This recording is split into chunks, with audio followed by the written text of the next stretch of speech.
Taste the Daily. Tiruchendur நகராட்சியில் செய்யாத வேலைகளை செய்ததாக தீர்மானம் நிறைவேற்றி பணத்தை கொள்ளையடிப்பதாக அதிமுக முன்னாள் அமைச்சரும் தெற்கு மாவட்ட கழக செயலாளருமான SP சண்முகநாதன் குற்றம் சாட்டியுள்ளார். தூத்துக்குடியில் செய்தியாளர்களிடம் பேசிய அவர், சுப்பிரமணிய சுவாமி கோயிலில் கடந்த ஜூலை மாதம் கும்பாபிஷேகம் நடத்தியதில் மட்டும் நகராட்சி நிர்வாகம் 5.5 கோடி ரூபாய் ஊழல் செய்ய முயற்சிப்பதாகவும், இந்த முறைகேட்டிற்கு கையெழுத்திடாததால் நகராட்சி ஆணையரை மாற்றிவிட்டு தற்போது புதிய நகராட்சி ஆணையரை நியமித்திருப்பதாகவும் குற்றம் சாட்டினார்.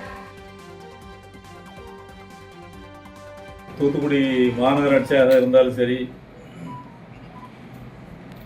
திருச்செந்தூர் நகராட்சியாக இருந்தாலும் சரி, ஊழல் தலைவிரித்து ஆடுகிறது. செய்யாத வேலைகளுக்கு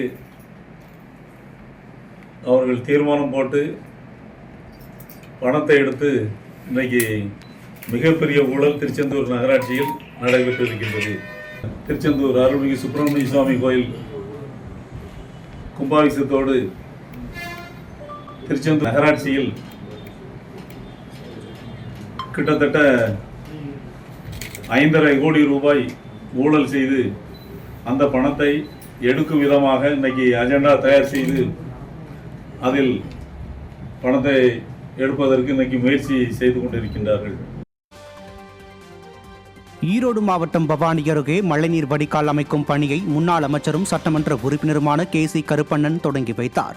குருவரெட்டியூர் புறவழிச்சாலையில் மழைநீர் வடிகால் அமைத்து தர வேண்டும் என அப்பகுதி மக்கள் அளித்த கோரிக்கையை ஏற்று அதிமுக சட்டமன்ற உறுப்பினர் KC கருப்பண்ணன் தனது சட்டமன்ற உறுப்பினர் மேம்பாட்டு நிதியில் இருந்து 10 லட்சம் ரூபாய் ஒதுக்கீடு செய்தார். தொடர்ந்து பூமி பூஜையில் கலந்து கொண்ட சட்டமன்ற உறுப்பினர் KC கருப்பண்ணன் பணிகளை தொடங்கி வைத்தார். இந்த நிகழ்ச்சியில் அம்மாப்பேட்டை வடக்கு ஒன்றிய செயலாளர் முனியப்பன், தெற்கு ஒன்றிய செயலாளர் மேகநாதன் உள்ளிட்டோர் கலந்து கொண்டனர்.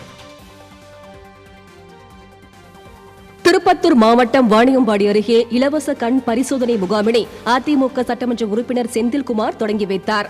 பெத்தவேப்பம்பட்டில் இலவச கண் பரிசோதனை முகாமினை கணவாய்புதூர் அதிமுக ஊராட்சி மன்ற தலைவர் பழனி ஏற்பாடு செய்திருந்தார். இந்த முகாமினை வாணியம்பாடி சட்டமன்ற உறுப்பினர் செந்தில்குமார் தொடங்கி வைத்தார்.